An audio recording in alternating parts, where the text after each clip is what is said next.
KLTV soundcheck, KLTV soundcheck.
Morning, everyone.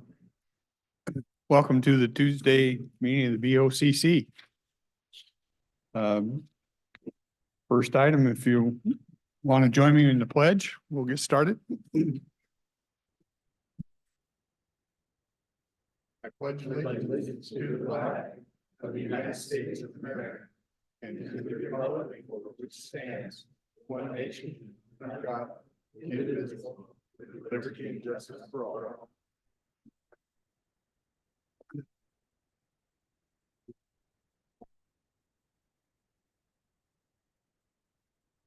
I'll ask Commissioner Mortensen for a review of the minutes with his new eyesight.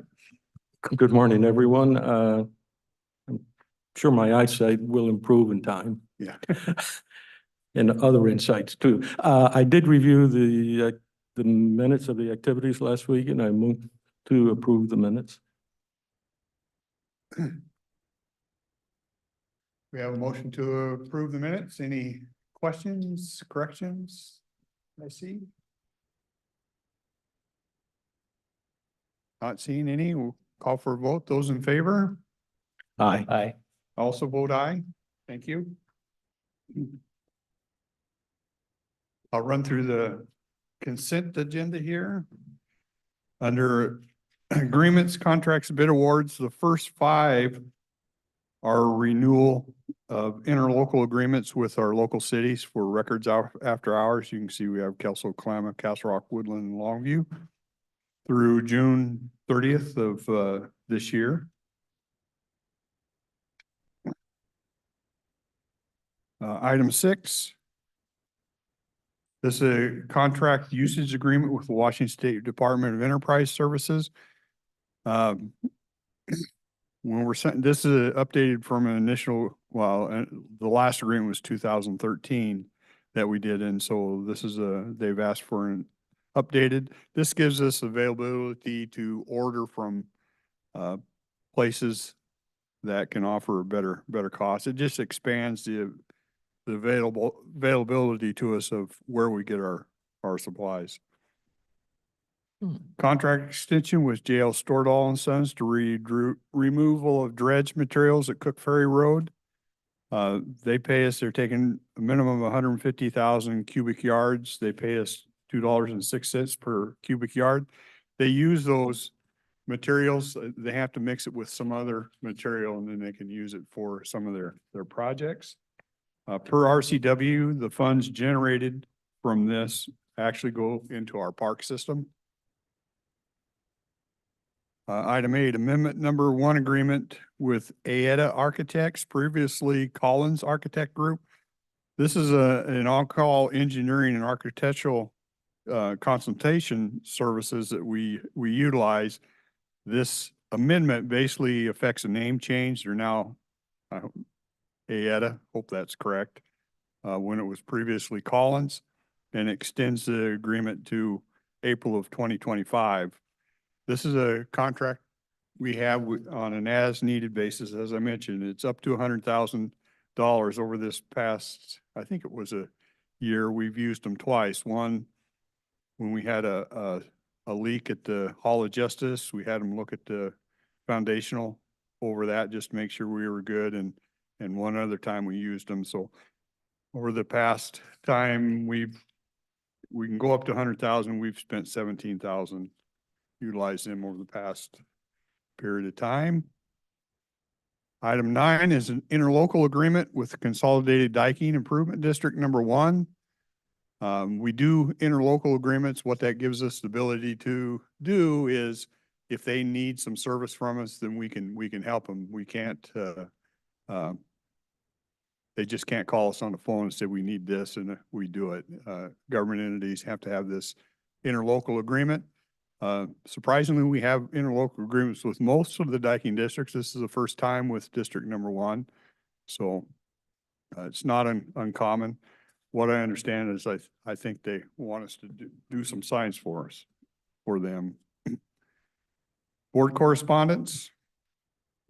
We have a letter to Ryan Searcy appointing him to the Veterans Advisory Board for your term that expires October of 2028. That's the consent agenda. Any questions on that? On the ILAs with the cities, Mhm. halfway through the year, I mean, we're almost there. Is there an implication that these will not be continued or should not be continued? Anything like that? I think their plan is to continue. When I looked through them, I think I don't know if any of the sheriffs or anybody's on, but it looked to me like they were waiting for contracts to be settled before they renewed for the longer term to know what the new rate was. That's what it appeared to me. So this is just a bridge. Right. Okay, thank you.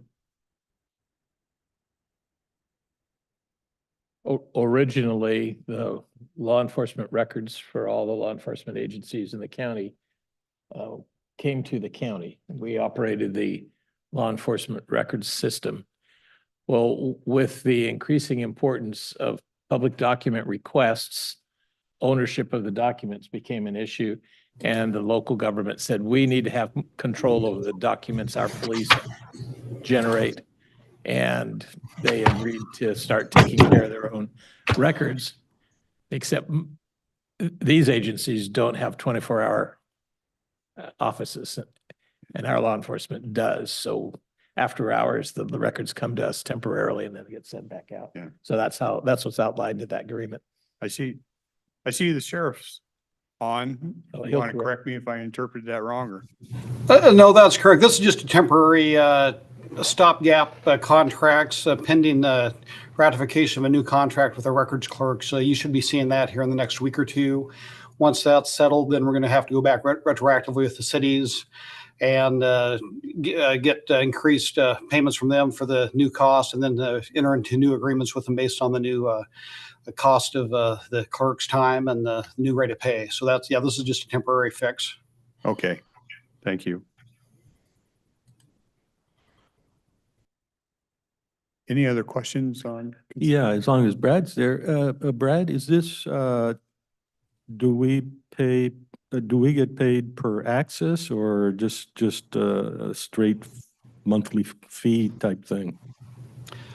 No, it's there's a formula based on population of the cities, and we split the after hours. We add those up: after hours, evenings, weekends. It's about 6,000 hours per year, and based on that, we split that proportionally with all the cities to cover that time frame. Every city here is different. Castle Rock is like a little over 6,600. Longview is 157. Yeah, it's directly tied to population. Yeah. Okay. Any other questions? Pleasure. All right, Mr. Chairman, I move that we approve today's consent agenda as presented by staff. We have a motion to approve today's consent agenda. Last chance for questions. Not seeing any. I will call for a vote. Those in favor? Aye. Aye. I also vote aye. Thank you. Two motion items today, both Health and Human Services.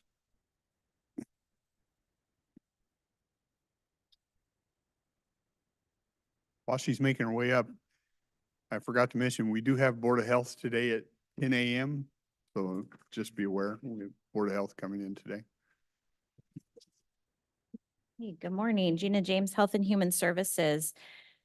Two items on the agenda today. The first is a contract or a grant agreement with Community House on Broadway. This is an agreement to support construction of their youth shelter project. It's an up to $2 million award. And this particular funding, I believe, is going to go towards renovating the area of the building that was the carriage restaurant area that will be transformed into a cafeteria setting for the youth staying at the youth shelter to access food and prepare food. They anticipate up to 24 beds, 12 for female, 12 for males, youth under the age of 18, and will also be transformed into a youth work site where they could get some work experience and and use it that way as well. So it's an up to $2 million, as I mentioned. It's still operates off of a cost reimbursement model where they expend the funds and submit reimbursement to the county for this project. And the other project is with Lower Columbia CAP, and it's another housing project, isn't it? Yes, the other project is with Lower Columbia CAP. This is up to $695,000 for construction of affordable housing units. This is for the project you hear it talked about as the Catlin and Maine project. That is a sort of community center on the bottom, apartment units on the top. So this would, that grant agreement would be to support construction, some of the costs of the construction of those units. So the two approvals here kind of complete the major affordable housing initiatives that this board has taken in the last year. With a grant of a similar size, about $700,000, going to Campus Towers for their improvements on Olympia Way, and then Sunrise Village. We had roughly the same amount of money going towards their construction. They had groundbreaking just last week, and pretty exciting to see where that happens. And then these are the two additional ones that pretty much takes care of an awful lot of the document recording fees that we had built up over the years.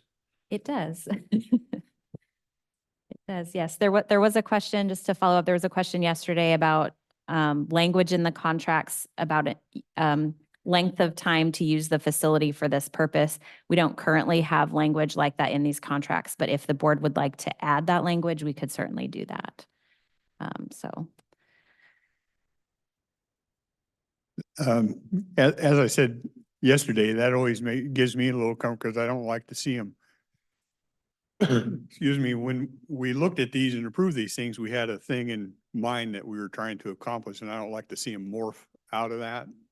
That's Commissioner Weber's word. I stole it, but Yeah, that makes sense. Like I said, if we want to go back and add something like that, we can. All of these projects involve state funds. Does the state contract have a language with a number of years? They typically do. I don't know off the top of my head. I can't say for certain how long or if this particular one does, but I do believe the state contracts and as well as federal funds usually have that intended use duration included.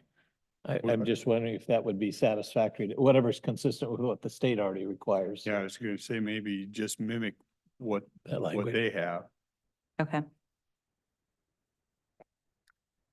So I'll just repeat what I've said before ad nauseum. Document recording fees are supposedly to tackle affordable housing.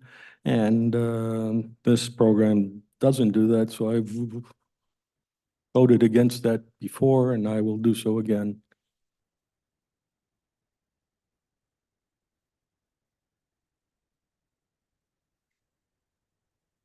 Any other questions?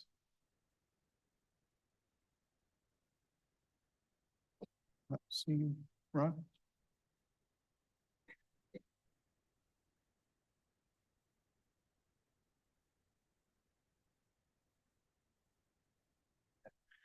Just to reiterate again, we're allocating monies and I'm supporting you in the effort that we are making progress on affordable housing and housing rather than dishing out money and expecting some progress in our metrics against these efforts or in concert with these efforts.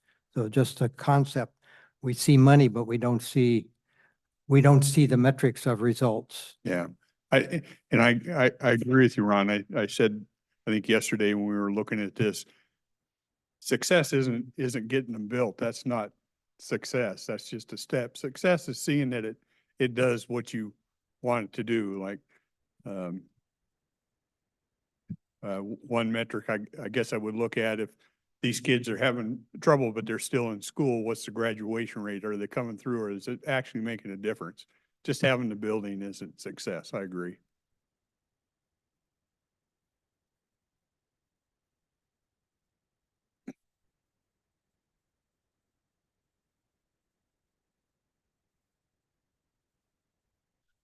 For the record, I'm Mike Kaiser and reside at 615 Monahan Road, Castle Rock, Washington. I have a couple of comments here. First of all, I would like to comment that at least Commissioner Mortensen is consistent. And my second comment would be, what really is affordable housing? I mean, I've seen Lewis counties, and I'm sure other people say it's supposed to be 30% of your income goes towards housing. And with the way housing is today and interest rates, whatever else you want to throw into the pile and try to figure out, you know, what on earth would be affordable housing, whether you're a low income or a high income person. And second of all, between the $2 million of community house and the almost $700,000 of cap, it looks to me like we're throwing $2.7 million into our own version of Camp Alabama, just it's uptown now.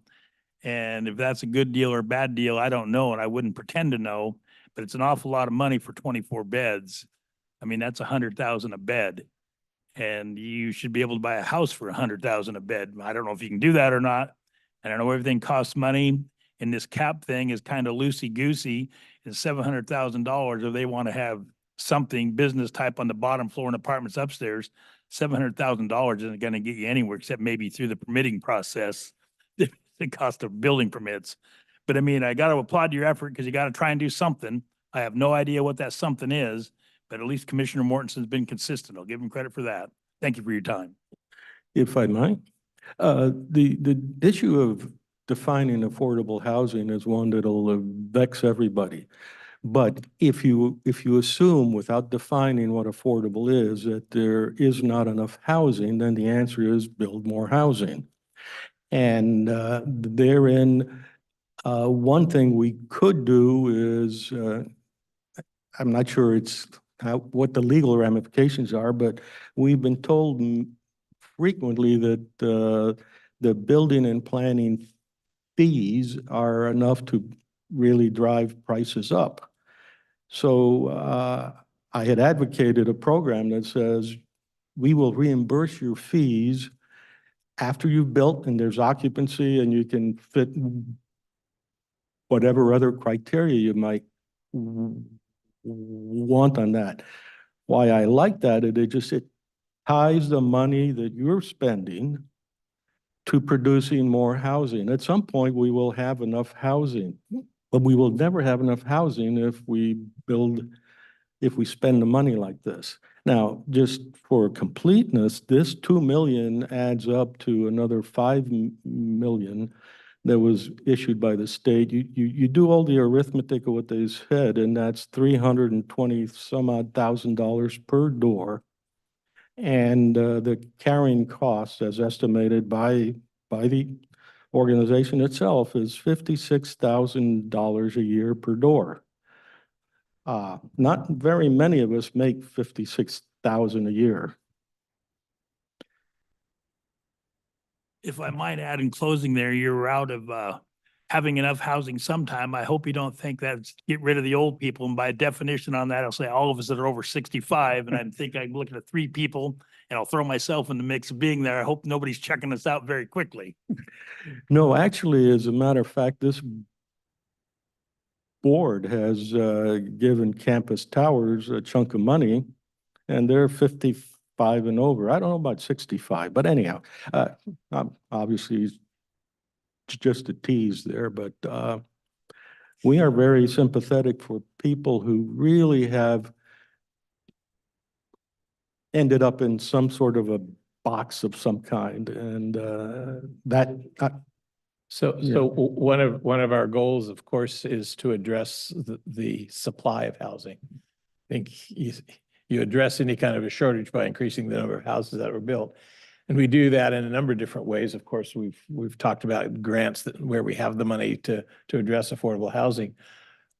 And it is a bit of a challenge because it is a market, and you have to build something that people are interested in buying.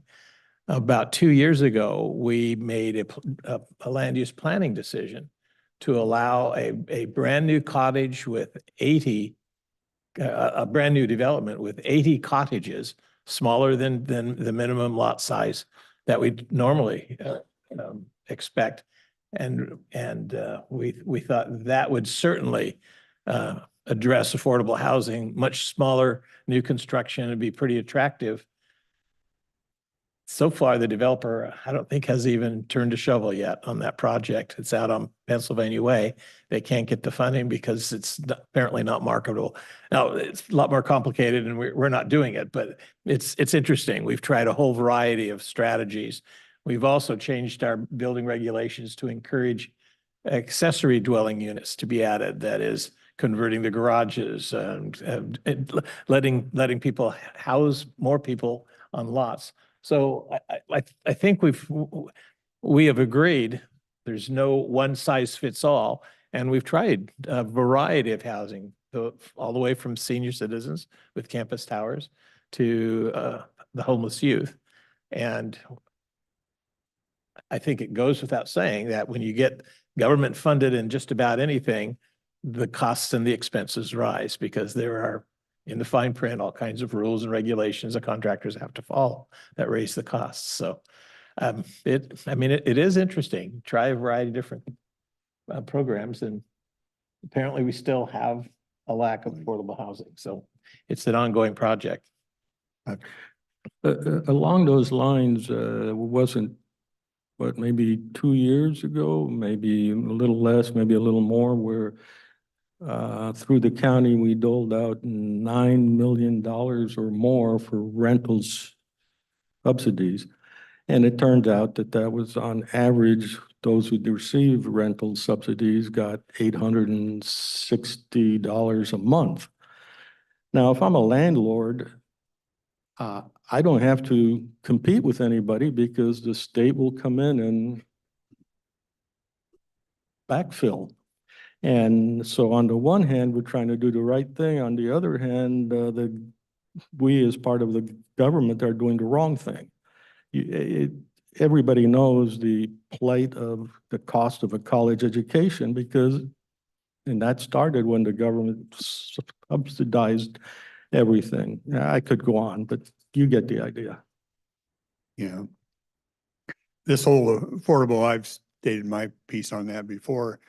The cost of a new home, about a quarter of it, and this has been through studies over several years, is government regulation. Until we get the stones to push back and get Olympia and the feds to stop doing all this nonsense regulation, we just had to adopt some codes, that new energy codes and new regulations that are going to put, I don't know, I've heard estimates $20,000 to $40,000 on a home.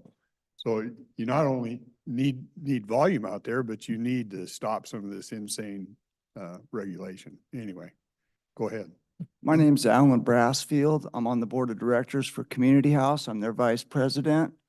Arn, you are kind of correct. It's not exactly a direct feed into affordable housing, but housing will never be affordable. I've been a contractor for 30 years in Cowlitz County. Okay, housing prices are ridiculous. So all of us are actually living in unaffordable housing. I myself also. So why don't we create people who can actually live in unaffordable housing? I've been on the board of directors for Drug Abuse Prevention Center right before they merged with Cowlitz Family Health Center. We dealt with addiction. I myself have 27 years clean. So the reason I'm on the board is because I have literally dozens, if not hundreds of friends that have used the community house as a stable stepping stone to get recovery, buy houses, have jobs, and pay their taxes in our community, who are also living in unaffordable housing at the moment. So we did a study with DAPC.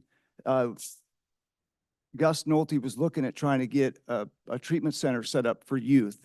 And there was a study done that said if you can cut a youth off in addiction and get them on the right track, you literally save the government between $500,000 and $1 million over their lifetime. Treatment centers, jails and institutions, psychiatric wards, all that kind of stuff that we can cut off by taking care of these kids and giving them a chance. So if the formula is right, if it's $500,000 to $1 million per youth, you only got to help about 6 youth. And we've justified that $2 million. And those are people that are paying taxes in our community. They're working jobs. They're, buying homes. They're doing all that kind of stuff. Plus the employment that people will employ who need to make money to afford their unaffordable housing. There's a saying out there that we have the ability to cure everything that ails humanity. But if there's no profit in it, we won't take it on. So I hope that you look at, we got to think outside the box with the problem. And outside the box is cutting it off before it happens. And so helping these youth get on the right track is going to save us a huge amount of money down the road. Yeah, I've heard that argument a lot. Are you familiar with this book? Oh, absolutely. And I'll tell you about compassion. I'm a recovering addict. The thing about community house is that we don't just give them a handout. They've got to help push the broke down car through the intersection. See, I've been at this a long time. A drug addict will get in the car and say, help me push the car, and push the brakes. Community house has a proven formula for getting the addict out of the car and help push his own doggone car. I've been a past supporter of community house and community house as it used to be. What do you mean as it used to be? It could be a very long discussion, but let me not go there. Let me take a little bit of your thinking and say, we have what it really amounts to a logical engineering problem. In engineering, if you separate out the modules, and that's a pretty common thing, and that's why you can fix a lot of software, because it's modularized. And we've got entanglements here. I'm saying that we cannot get a clear picture of what's going on. You've made some good theories, and I'm very fond of trying something if there is success to it. You've given some notion that if you take these 24 people and so forth, what you haven't done there is get enough history behind it. And what you haven't done there is talk about the cost of the money going in. What else could you do with that? And what else could you do with it, Arn? I gave Where's you an the example solution? earlier. And it's not theories on my end. I've watched this for 27 years, my friend. I'm quite a bit older than you. I'm quite a bit older. That's fine. And you know why? You know why we're still stuck where we're at? Old ideas. Old ideas has got us stuck. We're dealing with new problems today. Are you sure you looked at this book? I've never looked at that book. I don't need to look at that book to tell you that what we're looking Okay, at thank doing, you. You just answered my question. what we're asking the county to do is to cut it off at the pass. Again, you have the to look at the past. numbers, and it's just not that there's an infinite source of money to do what you think will work. You gotta And lay the foundation. ignoring all of that, this is for affordable housing, and there is naturally a time constant in here, but when I think of affordable housing, I think of that as a problem today, not a welfare problem. It's a problem today about providing more housing. I don't even care to define what affordable is. I don't presume to tell you what you can spend, and hopefully we don't, as a government, decide what affordable is. But if we think there's a problem, let's do what we can to put more housing. For $8 million, how many houses can you actually build out there? And what would be the impact of that? I mean, I could go through lots of arguments. Oh, and so could I. You and I could do it all day. The thing is don't these 24 youth have a right to have somewhere to live? Maybe if their mom and dad had an affordable house, things would work better. I doubt it. I doubt it. Because like I said, a lot of the drug addiction in this community is generational. It's the same names. You read the police blotter, same names. It's been, I've lived in this community 56 years. We're not going to fix the problem with old thinking because it's a new problem. When I was growing up, people weren't homeless. There was none of that going on. Well, the good news for you is that you will get to see it because two will vote for it and one will vote against it. So we'll just see how it works out. We'll see how it works out. Thank you for your time. Well, Ellen, thank you for the work that you do with Community House. You know, it is, we talk a lot about homeless services. It is the #1 provider of services for the homeless in this community. And that program has evolved over time. There has been some changes. I was on the city council when the original Broadway Hotel was converted into the homeless shelter, and they've had their ups and downs, and they've struggled to try to get the right match. And they at one time, they kind of arguably made the presence of homelessness even worse because they offered free meals to anybody who showed up, in addition to meals for their clients. And that did make the presence of homeless in downtown Longview much worse.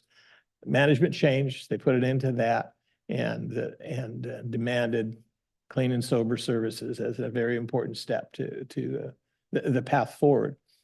One of the interesting challenges is and what we've discovered during this entire struggle with homelessness is that there is a behavioral health element that has to be addressed if you try to eliminate homelessness for every individual.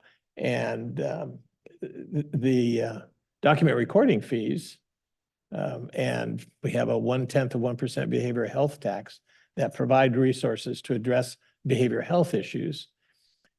And one of the things that we did about 10 years ago for Community House was to provide funding so that some of their staff could get the training necessary to gain access to Medicaid funding to do the treatment. And that eventually is what became Core Health, which is another stellar provider of those services. So, thank you for supporting those kinds of changes. And the other thing is, congratulations on your 27 years. Thank you. That's an incredible Thank you. achievement. No, and that's our goal at Community House, is not just to shelter. It's just sheltering people and feeding them a meal doesn't really make their situation better. It's all about that holistic, spiritual, mental, all that kind of stuff, getting them mental health care, getting them their medications balanced if they're on medications, giving them a secure place to be, and making them self-sufficient. That's our goal. Our goal isn't to house anybody. Our goal is to set people to be self-sufficient, like it did for me. And it wasn't an easy road. If somebody would have just gave me things when I went to get clean in 1996, I would have took those things and continued to do what I was doing. But people stepped alongside and they held me accountable, and they helped me push the vehicle and taught me how to push the vehicle myself. And so I did have one question about the youth services program. When we were first presented with that, there was a promise suggested that in addition to food preparation service job training, that the automotive center that's right next door might be able to offer automotive repair service job training as well. Is that still part of the plan? I think that's still part of the plan. Okay, Yes, thanks. absolutely. I think that job element is that new type of thinking with youth. That does make a difference, helping build those Oh, skills. absolutely. And there again, you're making affordable housing by giving people a trade or giving them skills that they can go out and get a job and pay for their housing. I mean, it's all connected. When I talk to employers around the community, and I represent the county on the Longview Coastal Chamber Board and the Economic Development Council, and in other activities, one of the things they say about the younger workers is their frustration that they don't have the kind of soft skills that make good employees. Work experience, showing up on time, being courteous, being responsible, in part because adolescents don't get part-time jobs anymore. It's very difficult to do that. And that perked my ears up when that job training was part of the deal for this youth development center. So we're hopeful. And again, as the chairman has mentioned, time will tell. We need to get the data that it actually is working the way that the expectation is. Well, the thing is it's almost a test. It's almost a test because there's not a lot of places to get the data. They're not the youth shelter thing is totally new. The states got their eyes on us. We're under a microscope. They're wanting to see, because they're looking for solutions. Yeah. You know, Jay Ensley came down. He took a tour through our facility at the community house. He heard some of the things we were talking about with the youth shelter, and he was very excited. His wife calls about once a month to talk to our secretary. They made a connection, and she's going, what's going on? What do you need? They're interested in what's going on down here because it's got success.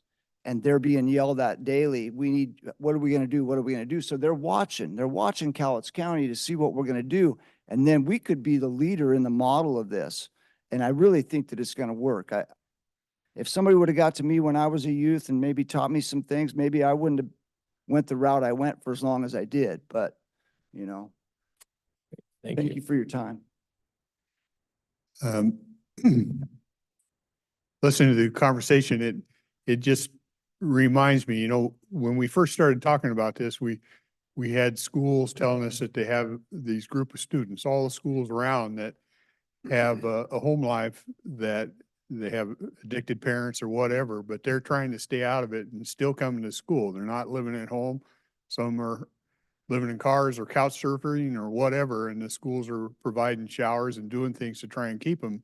And we heard stories of them working through and graduating, and that's what really tipped it for me. If it just turns into a drug rehab center, I'm going to be disappointed. And that's why I talk about, we don't want it to, I'm not interested in it morphing. These kids that are trying to get out of that, break that cycle and stay out of it, if they're already addicted and walking the streets and doing that, there's other programs for that. This wasn't ever what I saw that as, and it was never presented as that. So it's important to me that those contracts don't crab walk into something else. I guess I want to say that I think locally, the community house is probably the best program going anywhere locally that I know of. I support community house. However, I also object to any organization, including community house, to make a blanket statement that says we have a proven program that works. It kind of wants to indicate from them that they have no failures. They have 100% success rate.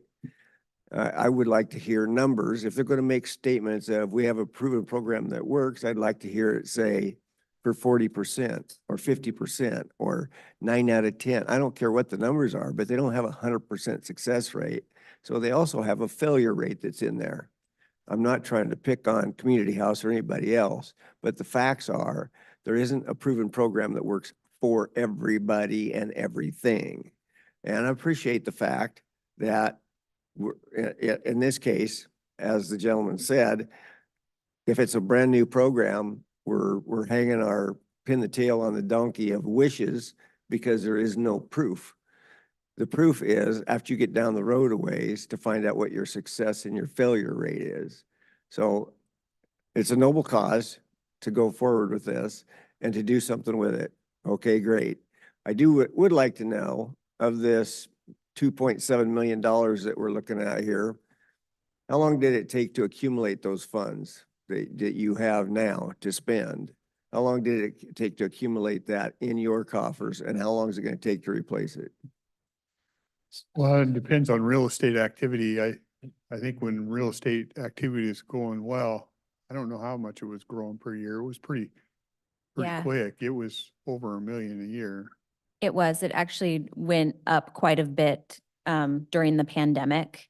And so it accumulated during that time. And so, and now we had a reserve, if you will, a hefty fund balance that we were looking at. So the board has been making some larger allocations to support affordable housing.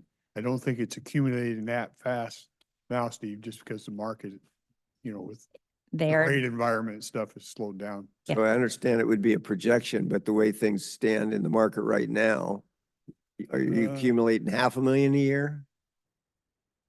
It does vary every year. Those amounts change.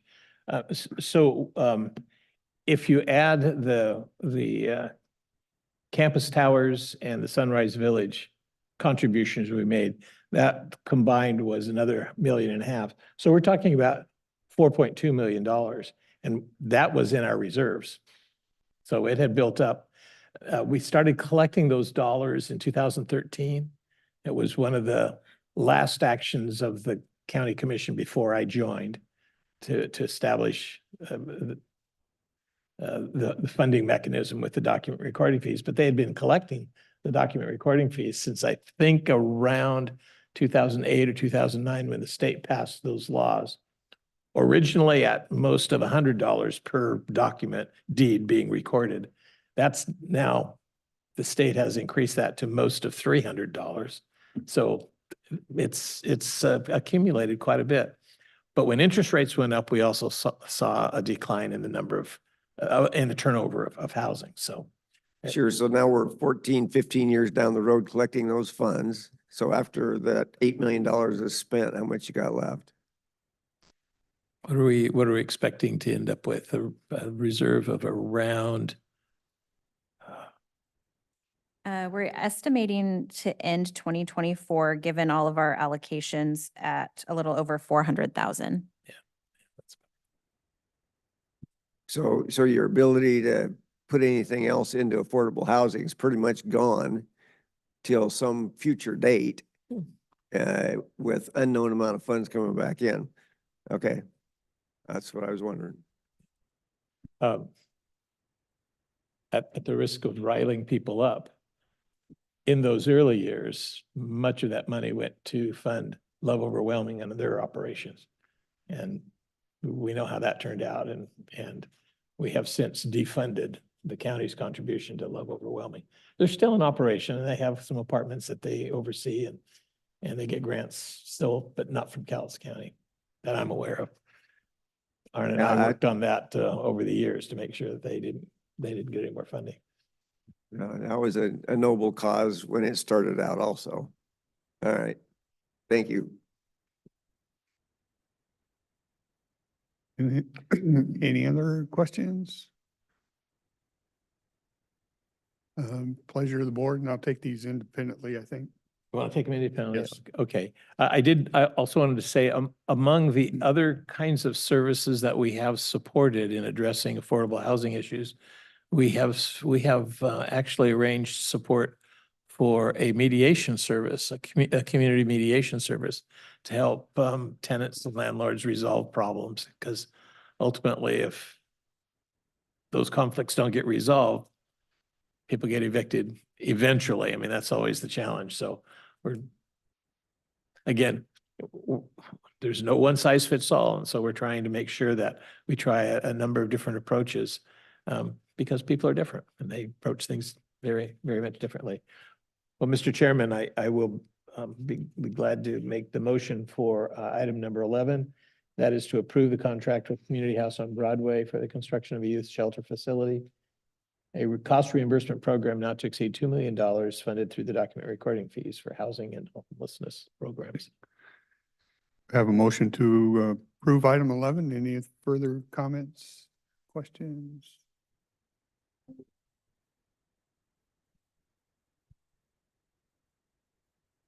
Not seeing any. I'll call for a vote. Those in favor? Aye. Aye. Opposed? Opposed? Okay, item 12.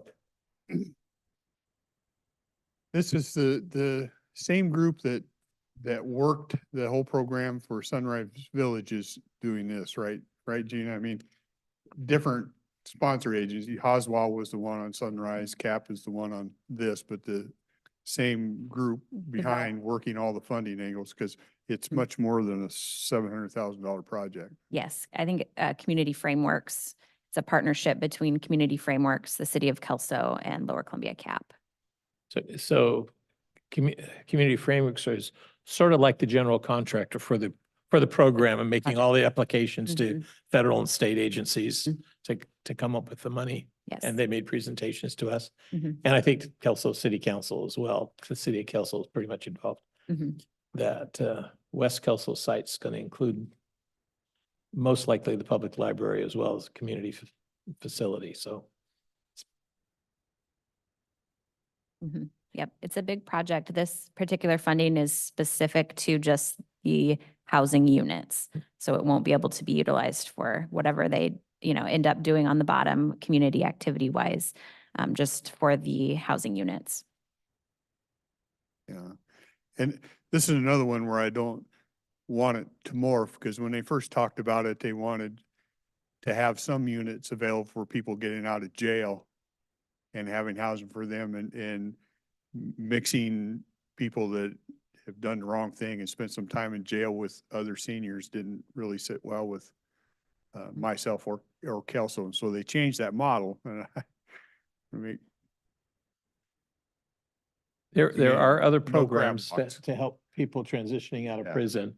But it's focused on helping people transitioning out of prison. So, Oxford House being probably one of the more Mhm. better known programs. So it's not like we're not trying to help those who transition out, but mixing them with more vulnerable populations didn't make sense. So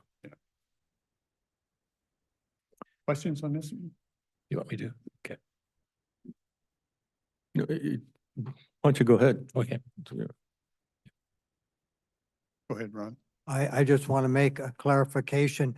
We use the term affordable housing very generically. It's really commingled with subsidized housing. Yeah. For instance, like Sunrise, the Longview Housing Authority, $16 million for 24 units, over $400,000 a unit. That only gets the place built. That does not house the tenants in there. And many of those will be more subsidized housing. So that's, I appreciate the discussion with CAP, but again, as Arn says, the end of the term is when we really do get people that are self-sustaining and community involved, et cetera, and that's after a whole lot of subsidy also. Yeah, good point.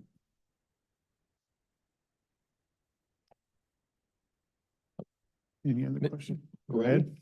Mr. Chairman, I would move that we approve a contract with Lower Columbia CAP for the construction of affordable housing units in West Kelso. Okay, The costs of reimbursement will not exceed $695,000 funded through document recording fees for housing and homelessness programs. so we have a motion to approve item 12. Last chance for questions. Not seeing any hands. Okay, we'll call for a vote. Those in favor? Aye. Aye. I also vote aye. Thank you. That concludes our items for today. We have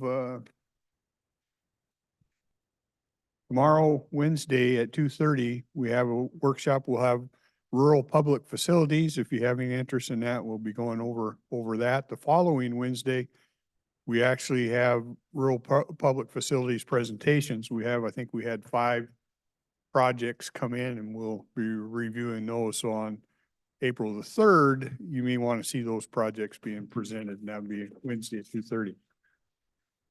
We have public comment for a couple minutes till 10 if we have it. So, Mr. Chairman, were one of those 2 for the Fairground Development Program, Public Facilities District report? I know the projects were the Rural Economic Development Fund. Projects were rural. Right. Yeah, So did I I get mix that those one. up? Well, no, I don't know if the agenda is wrong. It seems like it's the same Well, topic. Yeah, I think Kathy's gonna go over how that works and the funding Okay. and stuff like All right. that, the nuts and bolts, and then we actually have the projects coming in the next week. Okay, thanks. That was my understanding of it. Okay. Go ahead. I didn't hear, did motion item number 11 pass or fail? It passed. Thank you. 2-1.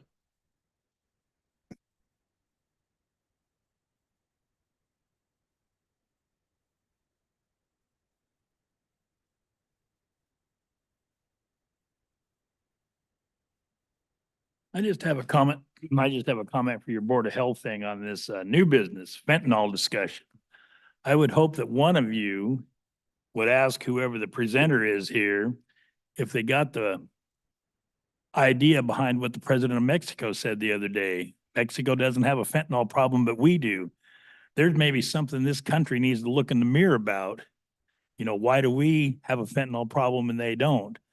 And I'd be very secure in saying, I never even heard of fentanyl 10 years ago. I'm not sure I heard about it 5 years ago. So this is something new. And one of my thoughts on all these things, I thought fentanyl was a prescription drug.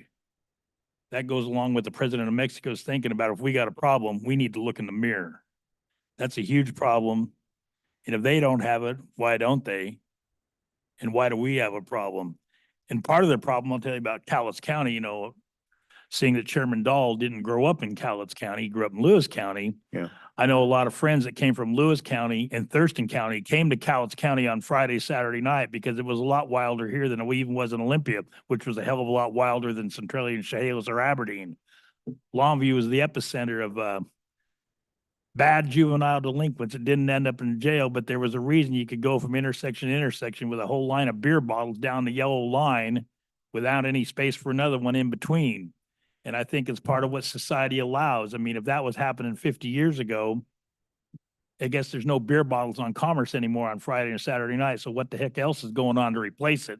Because the idea of going out on the weekend and doing whatever you could get away with probably didn't go away just because we're not there anymore, being the old people. But that fentanyl thing, it's quite timely that it's sitting on here today. And what the president of Mexico said the other day, they don't have a problem. We have a problem. And we need to address that as to how we're going to cure it. Thank you very much for your time and consideration.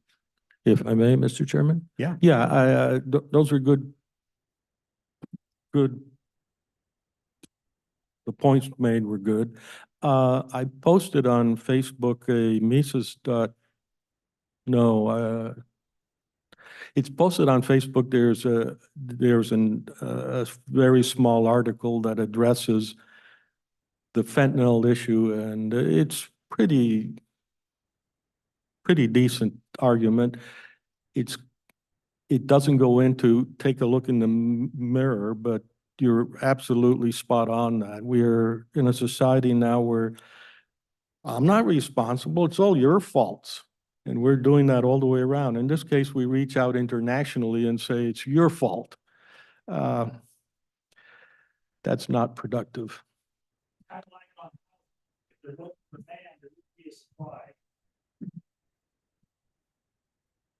Yep. Well, if you spun me up a little bit on that, you've heard me say that the average house built in like 1975, average new house was 1,000 fewer square feet than the new house being built in 2010, I think was the number that I recall. Our appetite for housing is like, no, it better have a granite countertop, it better have this, it better have that. People can get by with a lot less than they think. And imagine having a roommate or a housemate. What a concept. I could use one of those, especially if they cleaned. Any other comments? Seeing none, we will adjourn this meeting. Board of Health will start up in a minute. Thank you.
Okay, welcome to the Board of Health, Cowlitz County Board of Health. We'll start this meeting at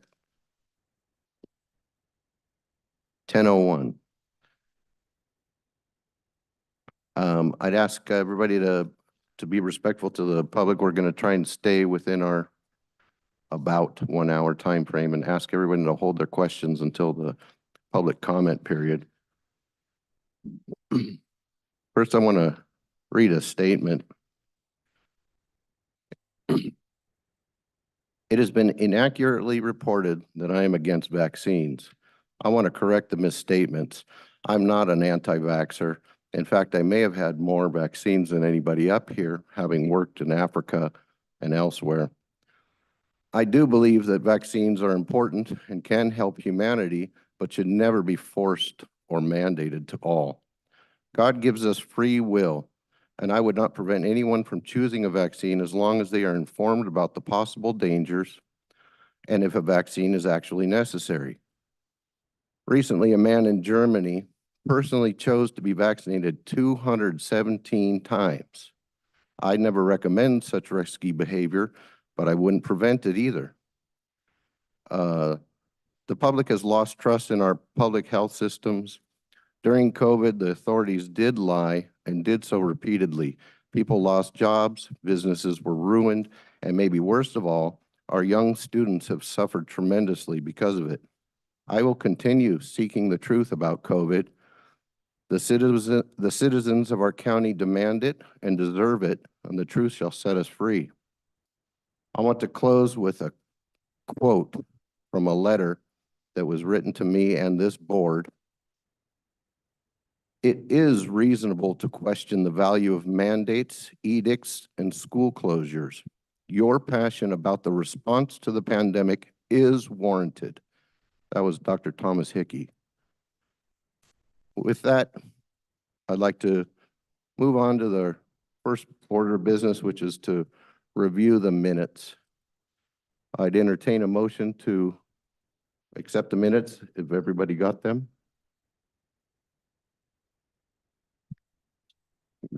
I make a motion that we accept the minutes for the last meeting of the Board of Health. Is there any discussion on the minutes? Okay, all in favor of accepting the minutes from the past meeting, say aye. Aye. Aye. Any opposed? Okay, unanimously passed. Nice. Oh, one thing I noticed in the minutes, I wanted to ask, Alyssa, were you able to get a hold of the tribal members and invite them to one of our meetings?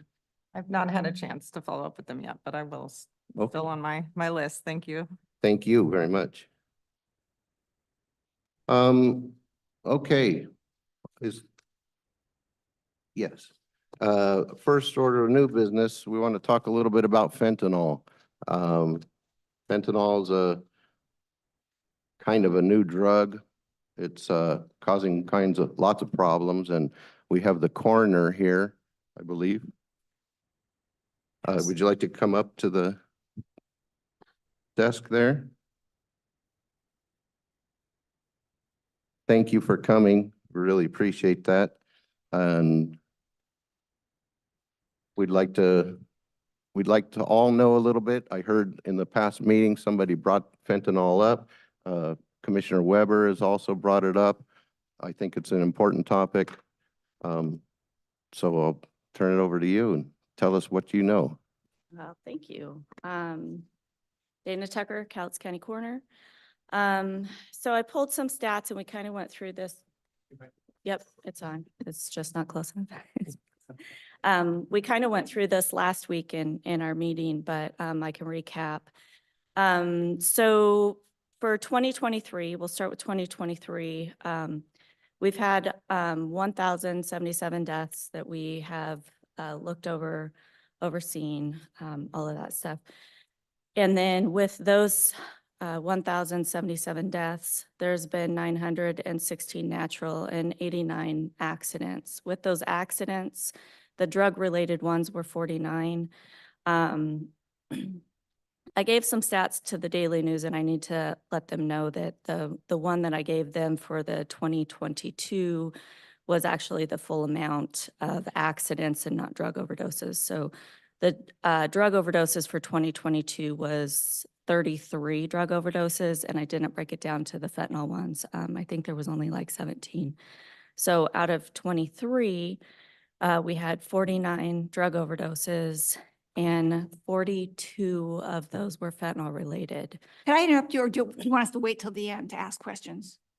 What? It's up to you. Oh, I don't care. You can ask. What did she say? Yeah, let's let her finish and then we Fine. can ask She questions. said it was okay. Are you Oh, good with that? go ahead. Yeah, that's fine. So when you say 49 drug related, that's not alcohol, or is that, and are they are? No, these are all drug related. For 2023, I did break them all down into categories of what ones were in there. And then with all of those, some of them are mixed, some of them are not. So you could have meth, so I had fentanyl. I'll just tell you since I have them if you want.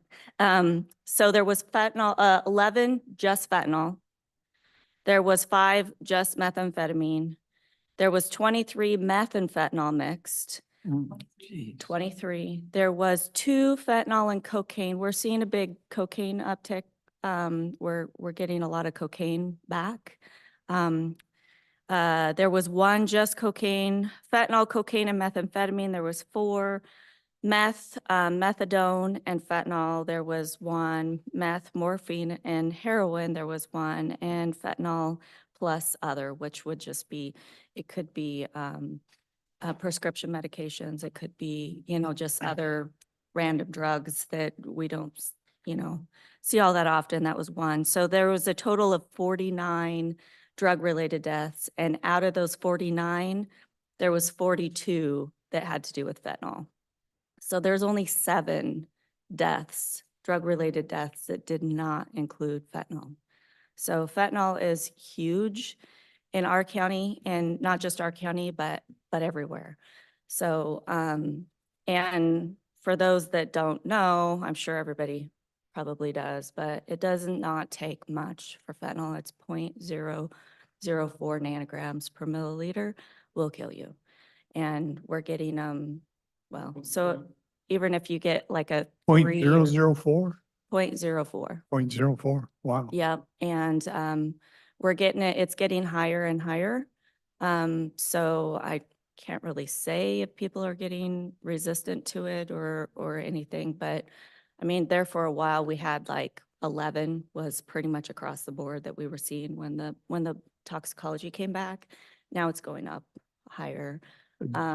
It's a problem all over. And our county, of course, is one of the, well, mid counties to smaller counties compared to, say, King County or Pierce County, the ME ones where they, are seeing a lot higher, but per population, we're up there. Just to be sure, can you build a tolerance to fentanyl?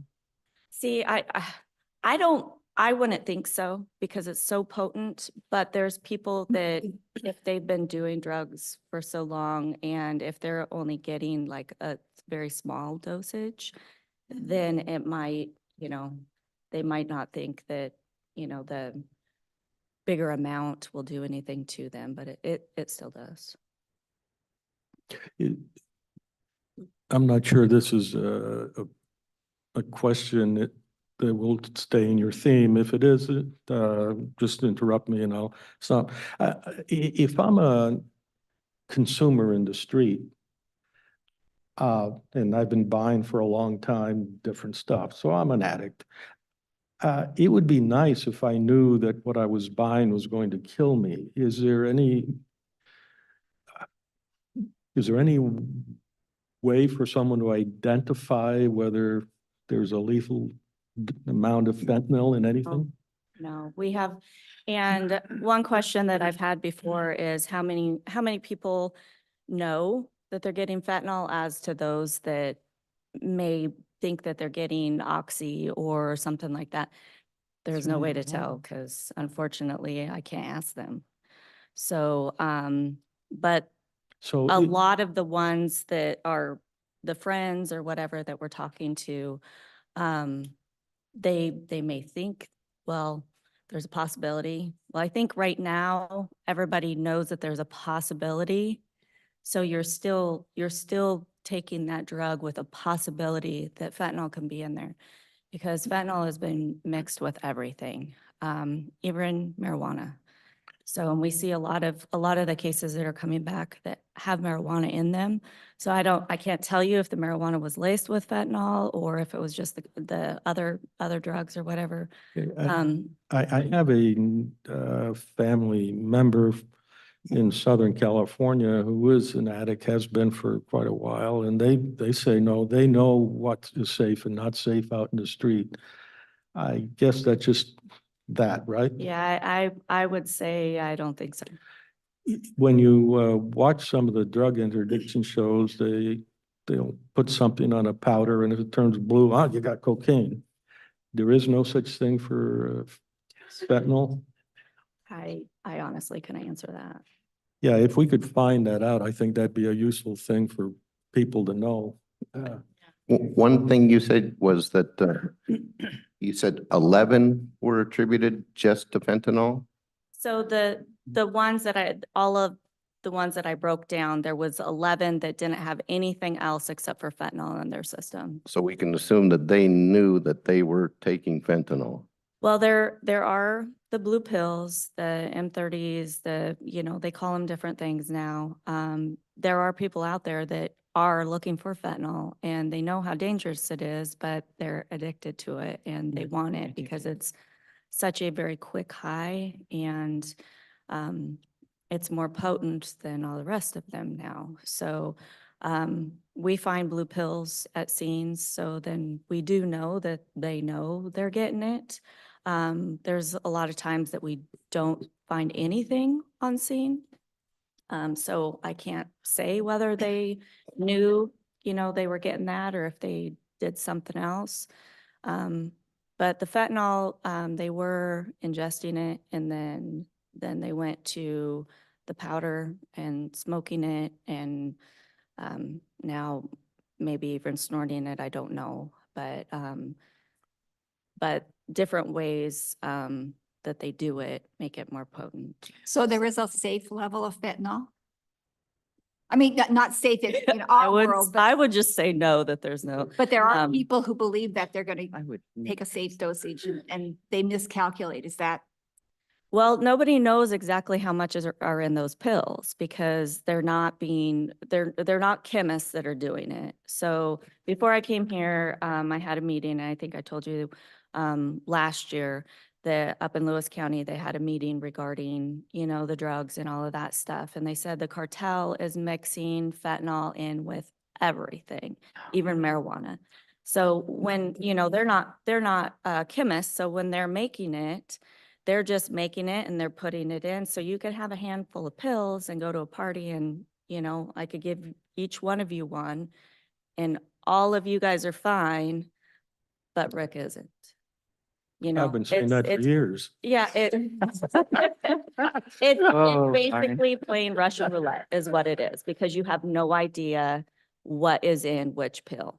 Yeah, I don't think you can infer or assume anything about the person who has only fentanyl, because the stuff, I could cut sugar and whatever it is with that and say, here, this is black tar heroin for you.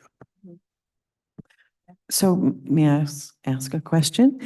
Would you call this a fentanyl emergency in Cowlitz County related to any communication you might have with the health department? Or has that ever been, I don't know what the level would have to rise to be an emergency, but Well, I think when we're seeing the drugs and they're going one way or the other, we're seeing more of one than it is. I mean, most of our, we get drug overdoses all the time.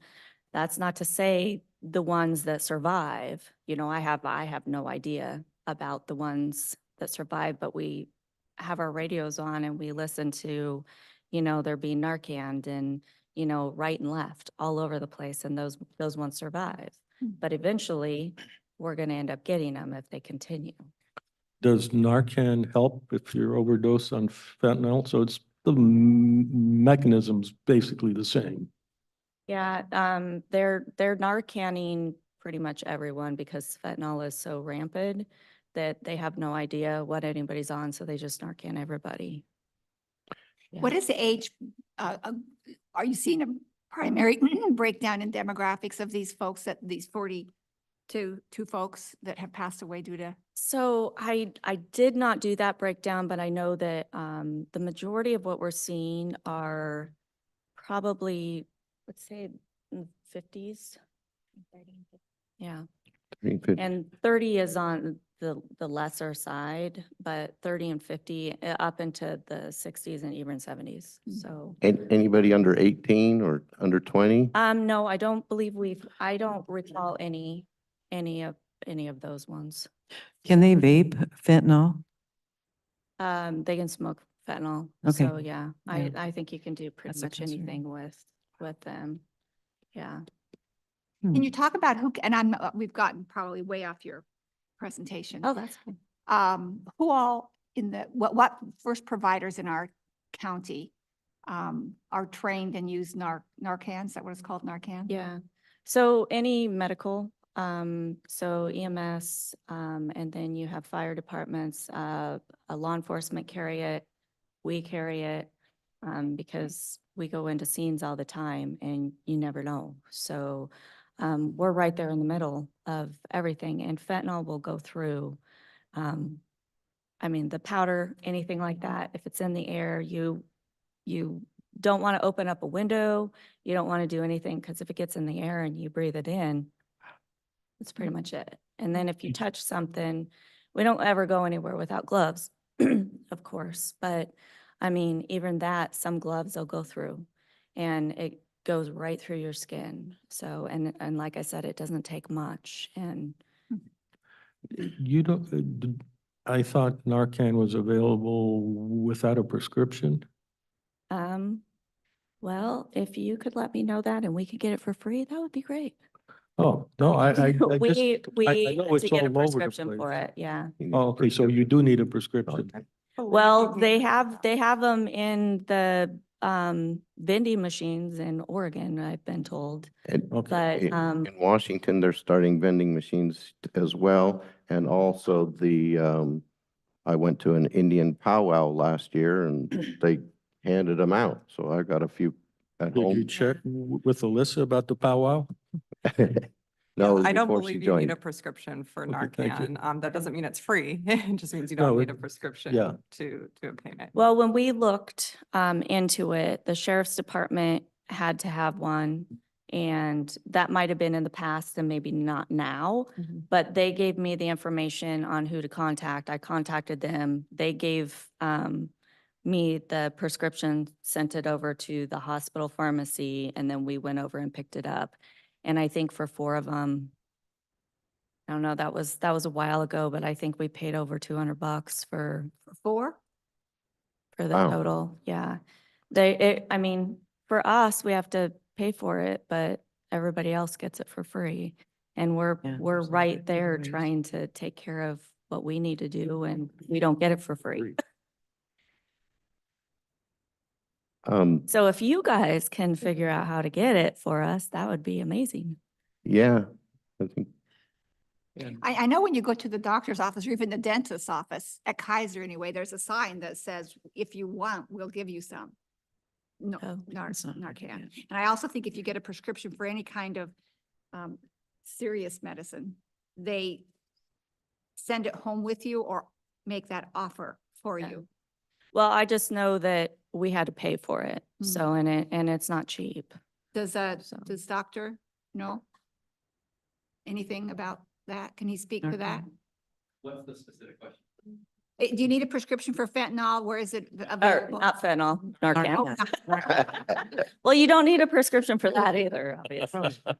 Hi, Dr. Steve Greger, I'm the deputy health officer.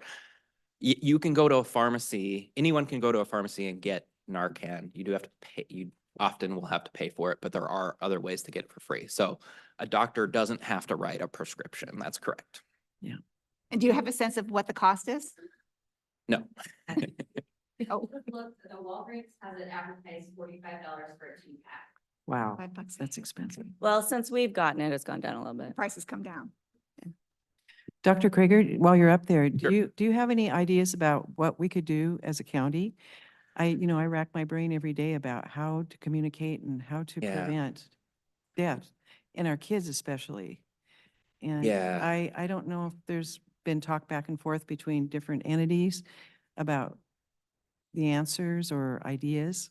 Although if I could interrupt, we're not seeing death in the young ones, are we? It was the older group that, Right now, the majority at of risk. them They're at are risk. older, but I think it's very important to get the education and stuff out to our younger kids, because what they're doing is, they're very vulnerable right now. Very much. Somebody comes to school and says, hey, try this. Yeah. And that's been throughout all the years, Yeah. but right now we're just seeing stuff that's so toxic and doesn't take much, and it's being mixed with everything. And when we do education and stuff through the schools, which we've been invited over multiple times, is I tell them, don't take anything that you haven't gotten from your doctor or from a legitimate store, even marijuana, because of course, a lot of kids, marijuana is the safest thing. Well, not right now. It's Not if you're not getting it from a dispensary, because it itself can have fentanyl in it. So right now we haven't, and I hope it stays that way. But then again, once they're our next generation, once they get up there and stuff happens, then they'll fall right into the same stuff that everybody else is. Yeah, I hate to in, wait until it's unfortunately. become a huge problem before prevention is really a better idea. I just want to mention, we have planned in our priorities and budget discussion, talking about interventions on those types of things. So some of that we will we plan to talk about in a little bit. Great. Great. Thank you. And I did pass out, I was online trying to see what other jurisdictions have done, and I did find a 5-pronged plan that Baltimore, which is of course a bigger community with bigger issues, but it appeared to me that their 5-pillar strategy looked reasonable and could be scaled down to fit our community. I passed out copies for these guys, but I'm sorry I didn't bring one for you. But I think that gave the health department one. I'd just like to say that when it first came out fentanyl, I was thinking that if people are taking fentanyl and they want to use fentanyl and they know they're getting fentanyl, or even if they know that it's an oxycodone with a mixed with a fentanyl, if they do that and they take it on purpose and they have a problem, they die, well, that's kind of on them. On the other hand, if somebody is getting fentanyl and thinks it's marijuana or thinks it's cocaine and it's laced with it, to me, that's a poisoning. Yeah. Somebody has poisoned them. And I'd just like to point that out. And Well- one more thing, Dr. Krager, no more deputy. That's, Remember oh, what? thank you for correcting that. I appreciate that. Health officer. I noticed that too. Okay. Do you have some more comments on it? Oh, Thank you. I was just gonna say, right now, I mean, in the past, it was, it was probably what you were saying is, some people were getting it and they didn't know it. But now it's kind of hard to think that they don't know that it's a possibility, just because it's so rampant and it's with everything. I think that most everybody out there probably knows that when they go to get something, it could possibly have it, and they're still taking it, so. Teenagers, don't you? We went to a workshop recently put on by Care Coalition of Kelso. It was very good at the First Baptist Church, I think, this last Monday or Tuesday, but it was talking a lot about vaping and how they're using vaping to introduce marijuana and all kinds of things. And they're talking a lot more about marijuana being very dangerous for youth. And it's much more powerful than it used to be. It's like 40 to sometimes 90% pure, depending on how you're using it in oil or other ways. And I learned a lot the other day. I didn't know that. And I hope kids know that when they're vaping this stuff, because it can cause psychosis in a much earlier stage if they're youth. It affects the brain. You probably all know that. But I didn't know about the vaping and how powerful the pot has gotten. So it's ridiculous. We're Well, just- I think we're seeing that with almost everything, though. Marijuana, yes, I agree. I think we're seeing that with almost every other medication or not drug out there, is way more potent than it ever used to be. Such just cocaine on one note, it's coming back and people are dying right and left with cocaine too, because, in the past, they do cocaine and I don't think it was as potent as it is now. So we're seeing that with everything. Thank you. I'd just like to add the workshop from the coalitions was specifically, there was a person there who works in the Kelso High School and talked a lot about all the problems that the youth are having there. And I did follow up and ask him about fentanyl, and he said, no problem so far, but like you said, it could definitely come. And especially what we did hear is that a lot, I don't know the percentage, but a lot of the kids are getting this was typically marijuana and vaping products from relatives, even their parents. And so if it's handed down as opposed to, like you said, from the dispensary, that could be a big problem. So Yeah, I don't think anything is safe if you're not getting it from, with a prescription or from a dispensary. And that's just what I try and tell the kids. You're getting it from a friend. I don't even say, a dispensary or your parents, because I don't want to say that. yeah, we have a lot of work to do on that, trying to at least prevent the kids from getting into don't get dead. I don't think we know how to do that. You're No. 18 years old, you can be drafted, you can be sent to get killed, but you can't buy a bottle of booze. That's never set very well with anybody, and clearly it doesn't work. Anybody have more questions for Dana? Just appreciate your time. Thank you. Yeah, we thank you very much for coming and giving this presentation. Yeah. Thank you, Dr. Krieger, for your input as well. Of course. It sounds like you got, Please. Sure. Can I add real quick, 2022 fentanyl related cases, I think were 29. And I believe it was 33 was the amount of drug overdoses. And this year was 49, or sorry, 23 was 49, with 42 of them being fentanyl related. So increasing. Is there a way to track the overdoses and the recovery? Is it so rampant now that you can't even figure out who's just died and been fixed and they're off on their, little adventure again? Is there any stats, any way to track that or keep track? I can only track the deaths that have come through my office. Through the EMTs, or is there a way to coordinate that kind of thing where we could track it? There might be. Yeah. I don't know what the what She's shaking what her head. EMTs Gina's do. shaking her head. There is some data out there from EMS. They report when they administer Narcan. That's sort of where it ends. You don't really know if a person was overdosing or not, but there is some data. I can look back at the last report. It'd be good to know. Okay, thank you. That was actually my question, if there was a way to get a countywide metric of how much Narcan is administered, even Yeah. by the services.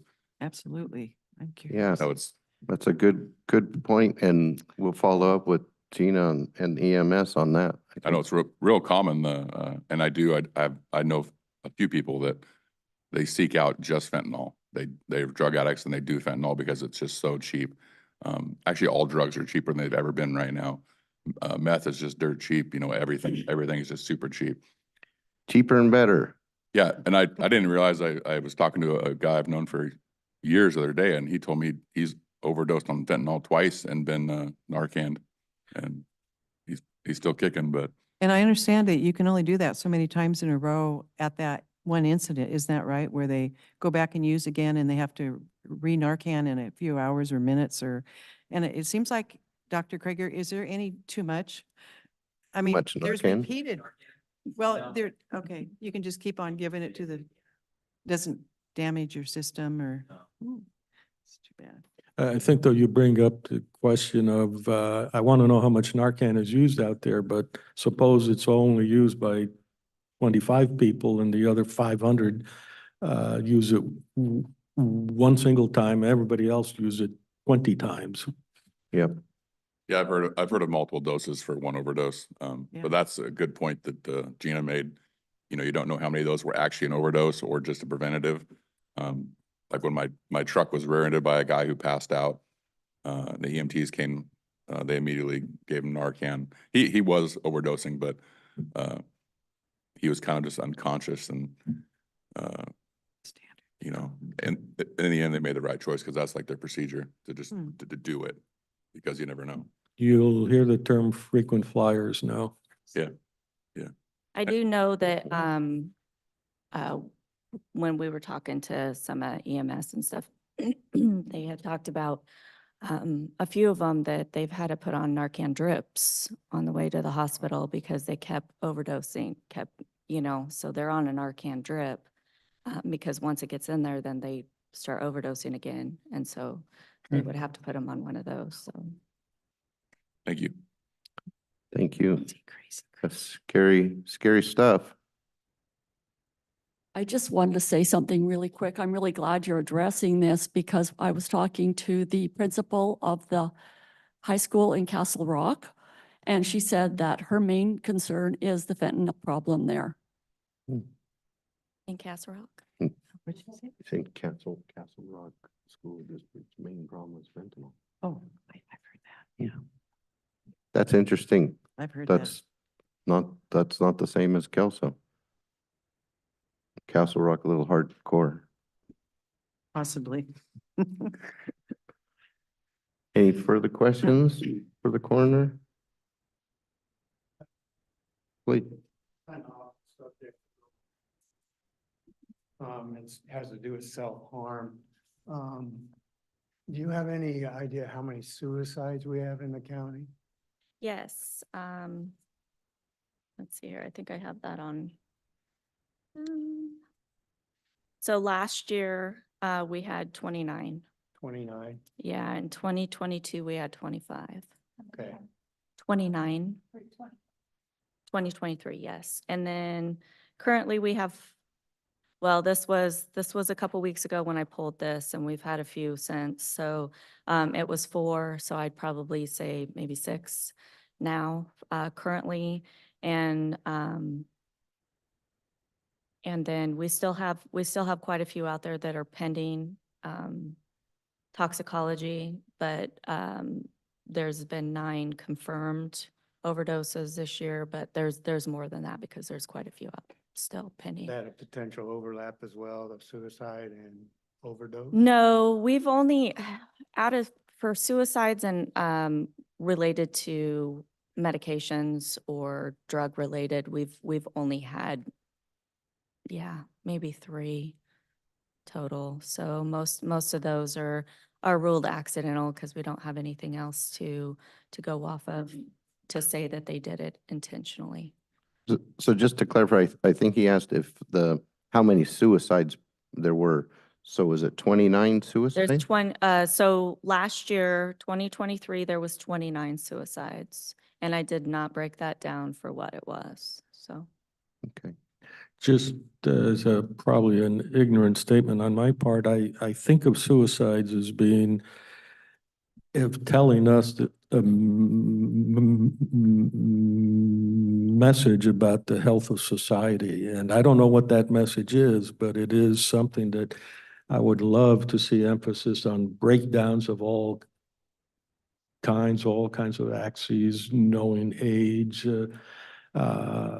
economic situation, all kinds of things. I'm not sure that would be something you do, but HHS might be able to For our look at it. suicides, they're usually in probably 40 and younger. I'm sorry. I would probably say, not having those stats with me, but the majority of the suicides that we see are probably 40 and under. Yeah. So anyhow, I think collecting that kind of data and doing a little more homework on it would be useful. But again, I'm ignorant in that area. In terms of youth suicide? We do have quite a few of those, yes. Quite a few. Mhm. Thank you. You're welcome. Thank you. Thank you. Thank you very much again. We appreciate you guys coming and giving us this good presentation. It's important, another problem to fight with, and don't know how. Yeah, exactly. Thank you. Thank you. Okay, moving on to the next item. There is a public service announcement, a public health PSA contest, and Gina and Carol from HHS would like to tell us a little bit about that contest. By the way, the agenda says winners. It's not the winner yet. That's correct. Thank you. So we have a public health PSA contest underway currently. We were hoping to announce winners today, but we've extended the deadline.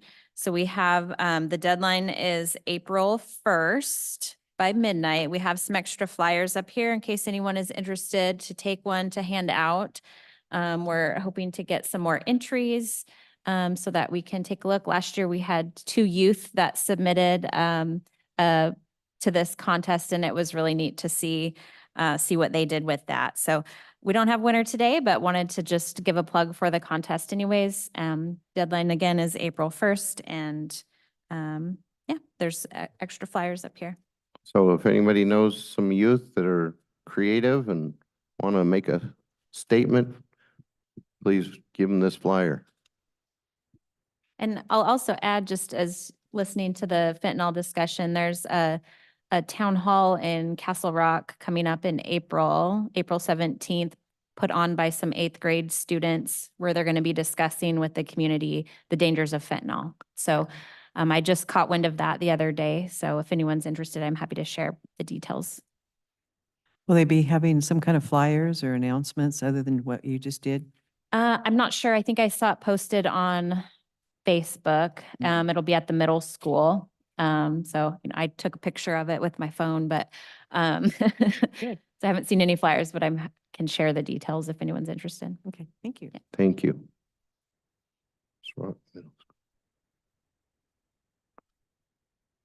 Okay, so, and just the PSA contest last year was very cute submission. It's nice to see there are quite a few kids out there that do want to try and help their fellow students, prevent them from doing bad things. Okay, next up, you guys are perfectly timed there. I did that on purpose. Let's talk about the 2024, the budget, the HHS budget. Yeah, so do they have the handouts? Do you have the handouts? There's all kinds of colorful. Ooh, nice. Okay.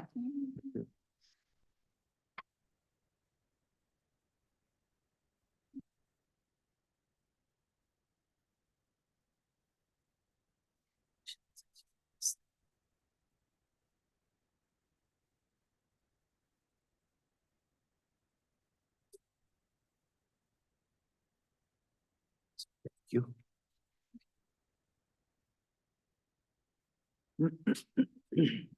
While she's passing that out, the county's on an annual basis, or January to December. Is that correct? The budget? County budget, it's a 2-year budget cycle. Okay.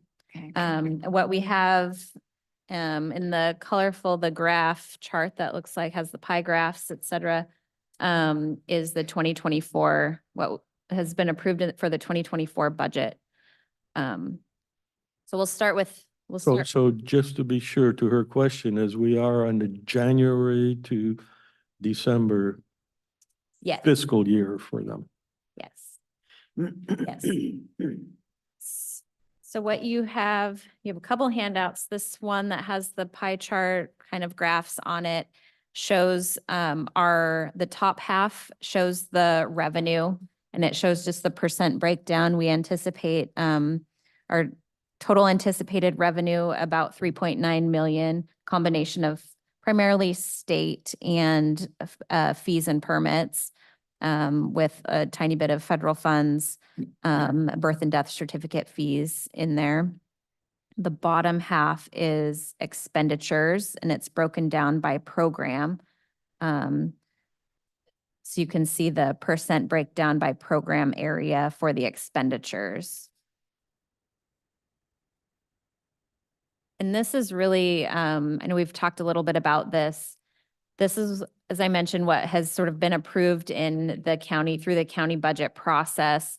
This supports kind of our basic health department operations, to have our communicable disease nurses, to have our environmental health staff, those types of things. You can see a further breakdown on the back side. The expenditures by program, it just kind of drills down a little bit deeper into the program areas in terms of the different work. And then it also, the bottom kind of square graph includes the FTE by program. And that was based on the previous year's time billed to the program areas by staff. Quick question. The environmental health fees are determined such that they cover all the expenditures of environmental health. So we're not using environmental health fees to support other things. Correct. Okay. Yep.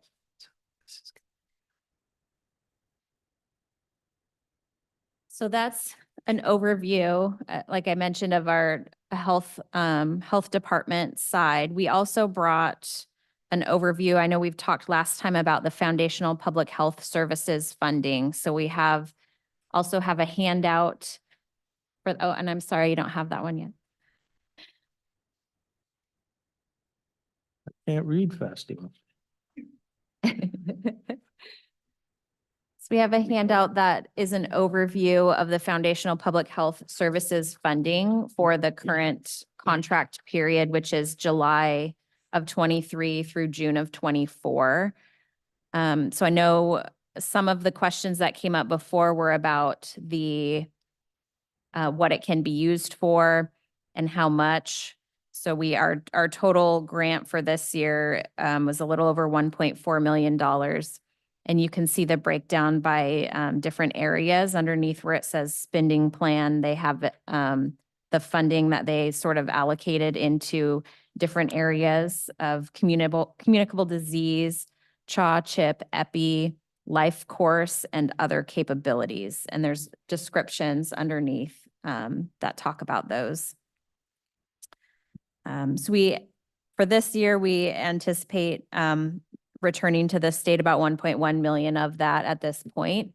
So as we talk about a couple of our next information is about our different priority areas and potential strategies. So this is potentially a source of funding that we could utilize to support some different strategies in the community.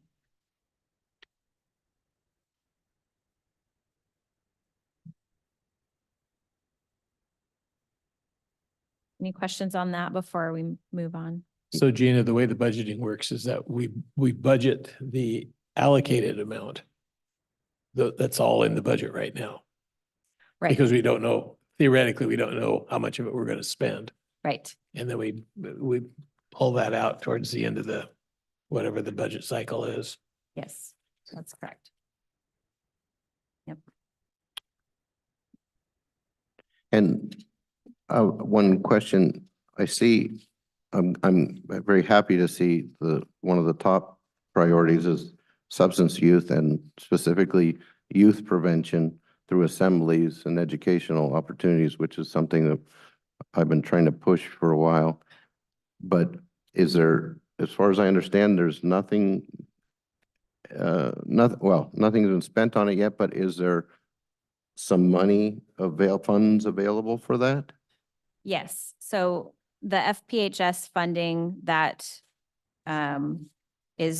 we have unallocated essentially is what is available that we could potentially use to support some of these activities.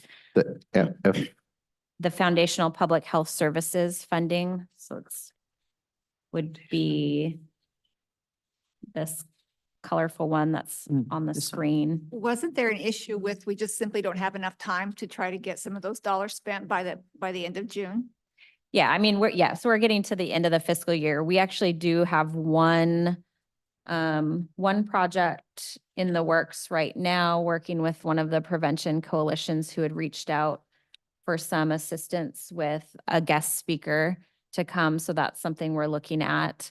And we'd love to do more of that, to get those opportunities for schools and kids to get some more education and hear some more. So we could certainly put more of an effort, and that's why we sort of identified it as a priority area for us, just to get that information out consistently to that younger age group. So do you see a process by which that can happen I'm very interested in school assemblies. That's been kind of one of my interests. And I don't know how the action plan would work as far as if you would go approach the schools or you just let the coalitions handle it, or do you see yourself as kind of a spokesperson that would direct the possibility of these assemblies? Because I think that's really important personally.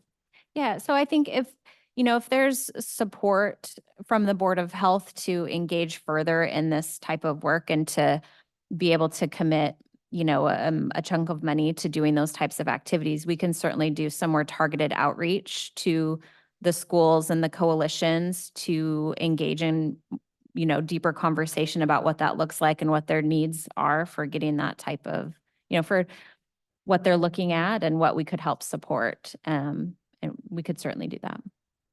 Thank you. So I keep interrupting you. I'm so sorry. So it seems like this is the right time to start formulating a plan on how to develop opportunities for us to support your priorities using these FPHS funds for the next fiscal year. Is that correct? Yeah. And we is it do- about the same amount of money it'll- that you're looking To the at best next of our year? knowledge, it'll be about the same amount of money, Okay. starting July 1, so that they go Just to July be to clear, June. you meant the contract year because they're not aligned. Say that. Our fiscal year It's is a not different aligned. It's a year. contract year you're talking about. Right. Yeah, that was basically what I wanted to know is what you anticipated for 2024, 2025. And so we can spend some time looking at maybe longer term strategies as well, not just some of these short term ones. Because I'm really interested in and I'm not super familiar with this because I don't work with this regularly, but what are the actual evidence-based strategies that tend to work for drug prevention? Because I think there is things that feel really good that might not work in the long term. So I'd be curious to know what the Department of Health, as well as some other agencies and organizations, view as really evidence-based that we can maybe think about for long term. And I have a thought as SUDS, substance abuse treatment opportunities. I hear all kinds of things. Well, I hear one day that there's a lot of opportunities for people to get the treatment. And then I also hear that there's nothing available and no in-house, is that what you call it? Inpatient. So I'd be interested in knowing what actually is the situation out there for folks who are already addicted. What opportunities are there for treatment? And if that's something that this community needs more of, or do we have enough? And if we need more, is that something that can be built into this next budget for the contract for the FPHS funding?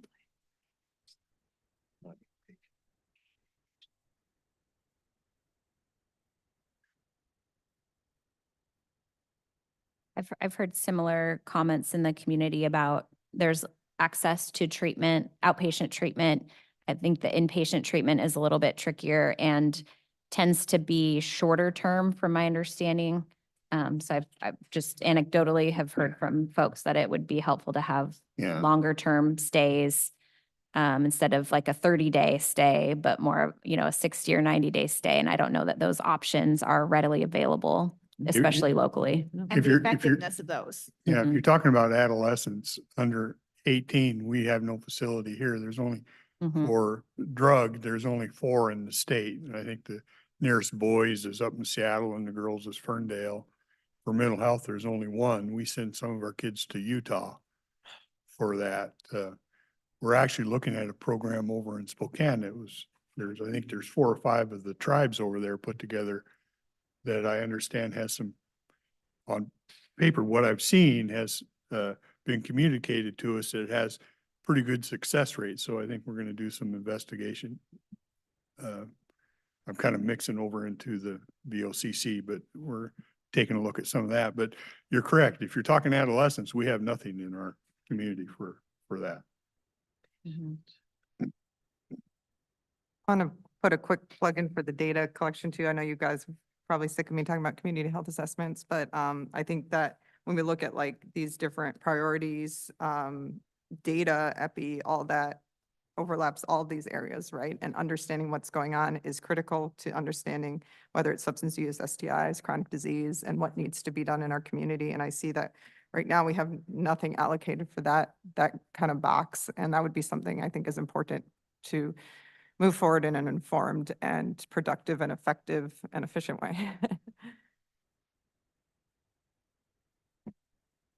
So in terms of process of moving this forward, does it make sense for you guys who've heard comments from the Board of Health to put together a draft vision of what it might look like for the next contract period, and then present it to this board and have this board take it apart and rebuild it or tweak it, or does that make sense in terms of process?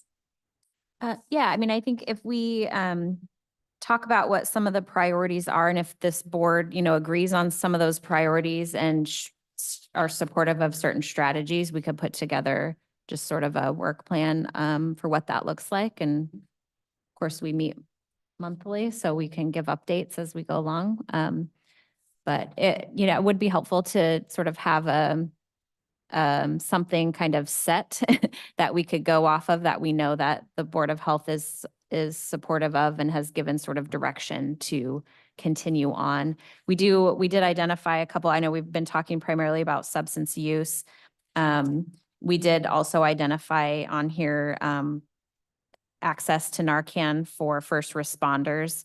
That's another area that I know we've heard of, that need from law enforcement, and we heard the coroner talk a little bit about that too, of there's some programs available. There's some programs available where you can submit to the state and get a Narcan sort of individually. I think a lot of the free opportunities and for law enforcement have dwindled over the last few years. So I think there was a big push a couple years back, and they've kind of tapered off. So I think that is a need for law enforcement or first responders to be able to have that sort of on hand.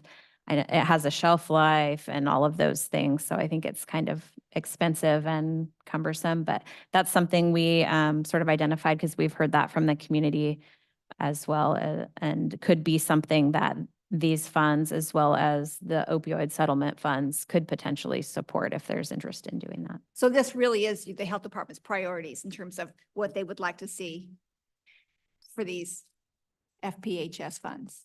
Yeah, we outlined some potential, what we've sort of seen in the last few years, priority areas, as well as some potential strategies. We didn't get into really long-term. I think Alyssa mentioned, like long-term deep strategies, but these are sort of a starting point in terms of what that could look like. So substance use was one of those areas. STI and STDs was another area, chronic disease prevention and environmental health. And I'm happy to go into some more specifics with the STI and STD. We've really seen those, the cases go up over the last few years. So some of the ideas around doing some more education with local healthcare providers, increasing testing through at-home testing. There's a lot of discomfort with going in to do this type of test. So there are some at-home options that people can choose to do, and increasing treatment opportunities for partners, working with the Community Health Partners Free Clinic and some of their work around this, as well as increase our partnership with the jail for some work around STI and STDs. So it's just a couple areas we could look at. If I might, I think the comments by Alyssa and Mary Jane were spot on. And I look at this as too much on the light side. I would prefer seeing something that has priorities listed as well as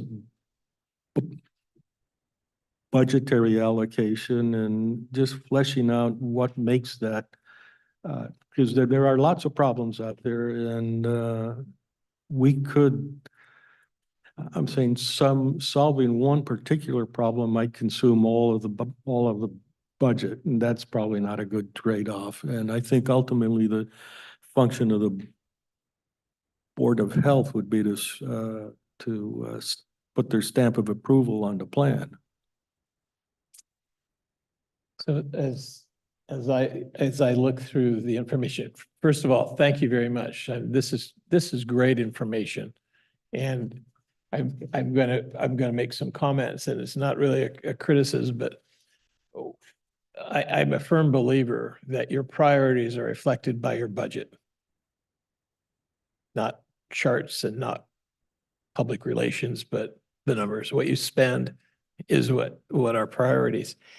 And despite our conversation today, we've not mentioned anything about the number one priority for the health HHS, which is environmental health services. 55% of our budget is on environmental health services. And there's a chart with a whole bunch of boxes on it that talk about all the activities, the permits that have to be given by the health department. And it's an incredibly important work that is done, inspecting water quality in wells, inspecting water recreation, water quality, making sure those swimming pools are healthy. Restaurants have to be clean. We shouldn't shy away with those. That's the number one priority of our department. And the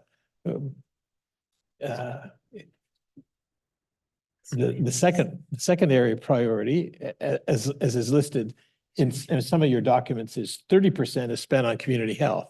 And that's where we get to community health assessment if we choose to do that. We need to up that priority. That's the substance abuse, which is not treatment.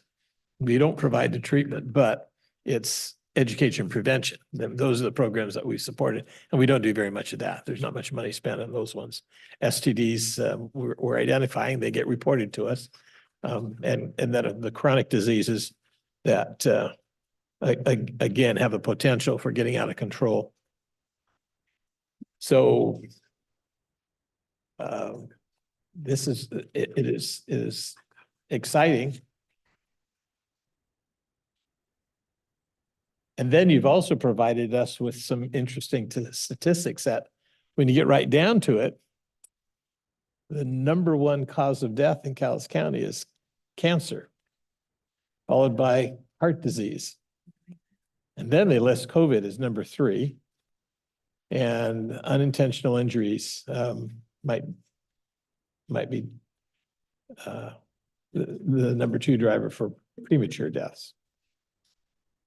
So this is some of the data that's been collected that should inform our decisions on what, what the need is. And are there strategies that can help address those things that aren't already being done? It's just that the headlines follow illegal drug usage and the deaths because it's also related to criminal activities as well. So again, this is a wonderful information for us to kind of internalize and then the last one that you presented was some financial data about the opioid settlements. Some new information is I remembered 2 settlements that we've signed off on, but there's a 3rd one in the works as well. So that will be providing several millions of dollars over the course of the next 20 years or so. That'll be available for addressing opioid misuse. And I stole your thunder but he told us we only had an hour and we're done with the hour. So Hey, that's okay. I mean, this is just really great information. It's the best set of data for the health department that I've seen since I've been on the commission. So. Well, we've been looking forward to this conversation, and I think Commissioner Weber's point, where, these were some of our initial priorities, and if the Board of Health is in agreement with that, and we're happy to drill that down further and then add some of like budgetary cost and things like that, and it essentially will turn into sort of our work plan in that sense, and what we work off of to do some of this work.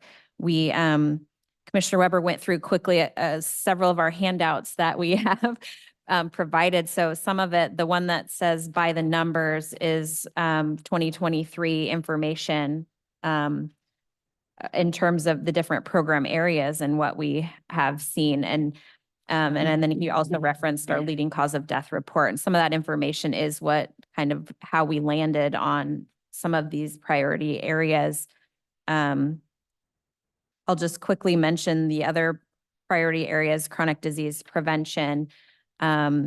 We touched on sort of increasing outdoor activities, enhancing school community gardens, supporting workplace wellness programs. Another idea that we saw from another community was increasing access to water bottle filling stations, which is kind of a small something, but might be helpful for people in the community. And And then with environmental health, we identified increasing solid waste disposal events. I don't know if all of you are familiar with our tire event we try to do each year, where we open up and people from the community can come and drop off their tires.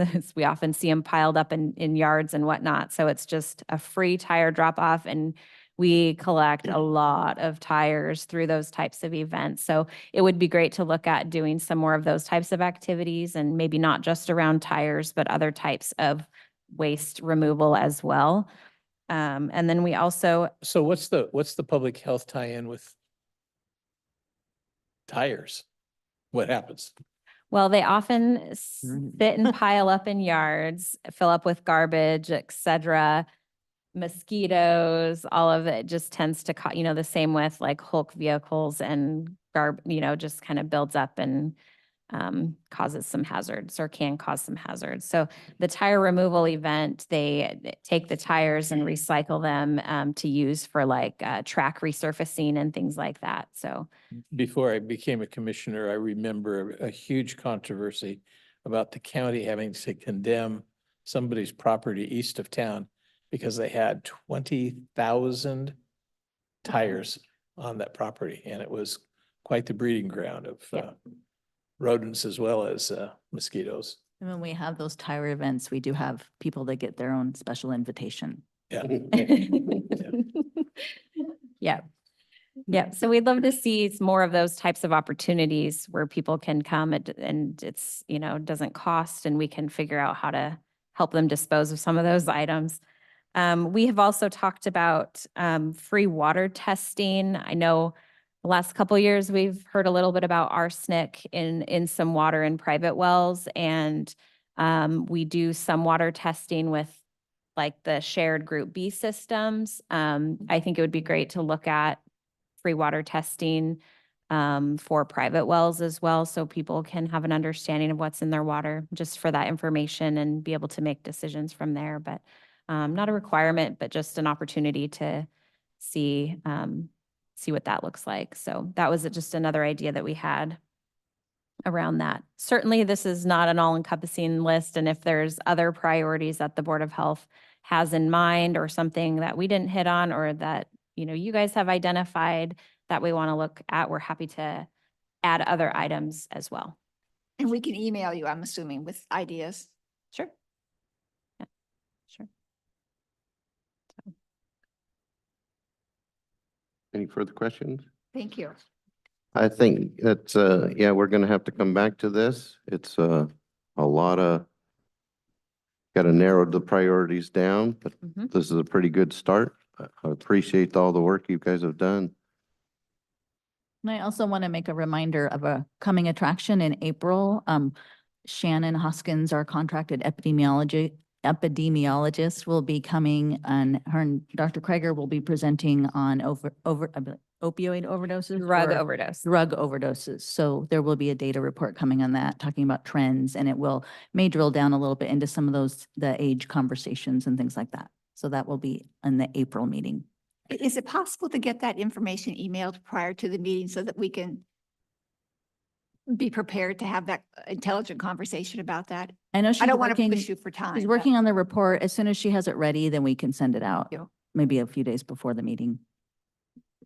That'd be helpful. Any further questions, comments? I'll open it up to public comment. If anybody has any comments on anything. No? With that, no hands. With that said, let's adjourn the meeting at 11:07, and I thank everybody for coming.